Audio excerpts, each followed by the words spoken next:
Welcome to the last episode of Charles Street in Exile. And as you can see, I'm back in the church and admiring the splendid new floor. And I'm sorry about the echo. By the time we get back here, we'll have chairs and other furniture, and we'll be able to enjoy the new look hall. This is Charles Street in Exile has had over 750 watches over these weeks that we've not been meeting. And so we owe a lot of thanks to all those who contributed to it and recorded it, and especially to Nigel. We also owe thanks to people who've organised events so that we've been able to keep in touch. We think of Averill hosting 2 picnics, North End, our friends who've let us meet there.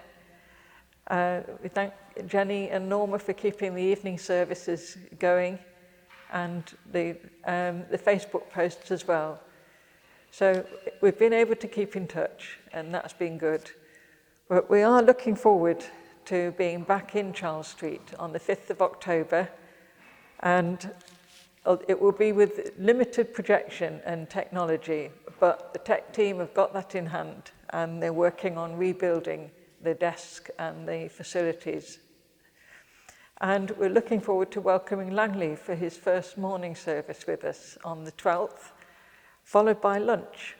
So if you're able to join us and stay for lunch, please do let Moira know that you're going to be with us to celebrate together and to welcome Langley as our new minister. The finance team have diplomatically requested that those who normally give by putting in the plate might like to bring what they would have been giving over the whole 10 weeks when you come along. Thank you. And also, tongue-in-cheek, they've said you're welcome to bring your slippers to look after our new floor. So let's think about the end of our time in exile. There's been a lot of thought and prayer and creativity put into these messages over the 10 weeks, and I've really appreciated that. There have been some valuable thoughts shared. And a couple of things that have struck me. One is the encouragement that we've had to be a blessing to those that we've worshipped with in this time that we've not been meeting here. And also Liz's encouragement to reflect on what have we learned from our experience of worshipping in other places, and how might we do things differently here going forward. But as I've been thinking about us meeting together to worship and back in our own place, some verses that have been in my mind have been from Psalm 126, which is really about the return of the Jewish people from exile in the 6th century BC, when they came back from being captives in Babylon to their homeland. And I'll just read the first 3 verses. When the Lord brought back the captives to Zion, we were like men who dreamed. Our mouths were filled with laughter, our tongues with songs of joy. Then it was said among the nations, the Lord has done great things for them. The Lord has done great things for us, and we are filled with joy. Well, these verses express the joy and the wonder for those people about returning home after decades of being in exile. And they were rejoicing in being back where they knew they belonged. And so they sang songs of joy, and so much so that the people around them all took note that God had done great things for them. And like those people, we have much to give thanks for. We can rejoice together as we meet together to worship in our own building, appreciating the blessing of it being lighter and brighter.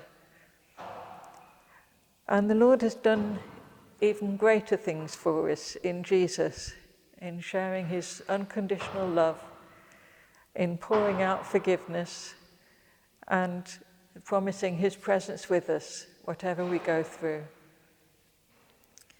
So we look forward to being back here and to celebrating together. But the second half of the psalm reflects some of the bittersweet aspects for the Jewish people of their return from exile. And I'll read verses 4 to 6. Restore our fortunes, O Lord, like streams in the Negev. Those who sow in tears will reap with songs of joy. He who goes out weeping, carrying seed to sow, will return with songs of joy, carrying sheaves with him. The return to the Promised Land wasn't to an easy life.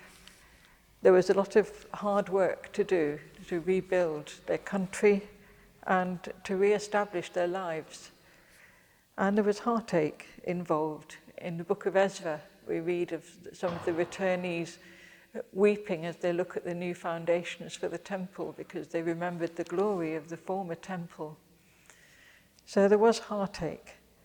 But what the psalm expresses is a prayer that God will restore their fortunes, and also an encouragement that those who sow in tears will reap with songs of joy. And as we return to Charles Street, that there is some sadness because some of those we love are no longer with us to celebrate. And we think especially of Jean, who would have been delighted to see the way the church looks now. So in our joy, we grieve for her and remember her.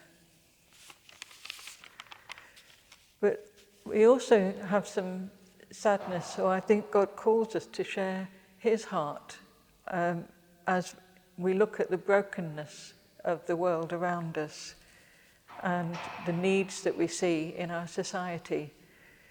So there is work for us to do if we want to see God's kingdom established in Newark and beyond. How might God be calling you and me to sow the message of his love in word and action?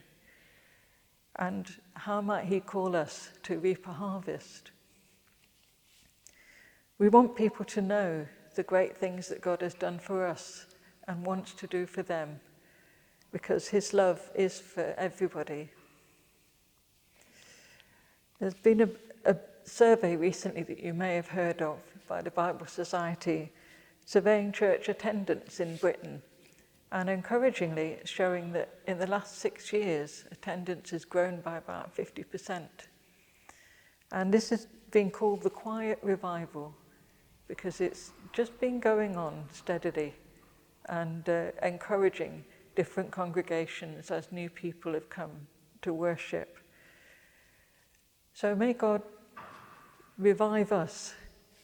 May he help us to consider afresh how we might be channels of his blessing to people around us. And may we be sowers of his love and reap with songs of joy, because God has done great things for us. I'd like to introduce a song to you that I learned at a conference a few years ago and loved, and I've been waiting for the right moment to introduce it to Charles Street. And it's very much about God's goodness to us and his grace.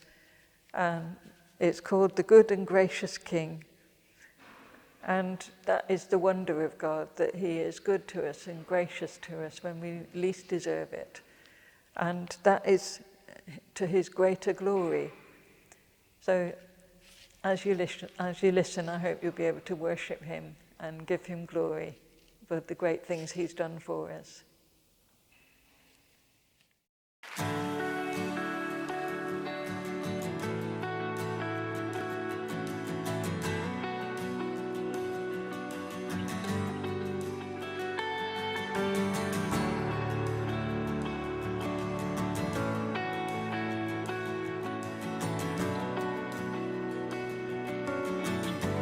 I approach the throne of glory.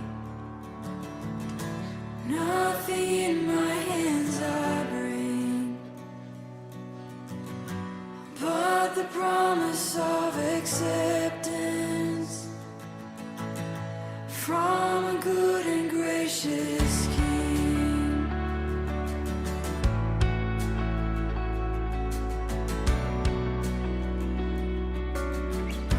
I will give to you my burden as you give to me your strength. Come and fill me with your spirit as I sing to you this praise. 'Cause you deserve the greater glory, and so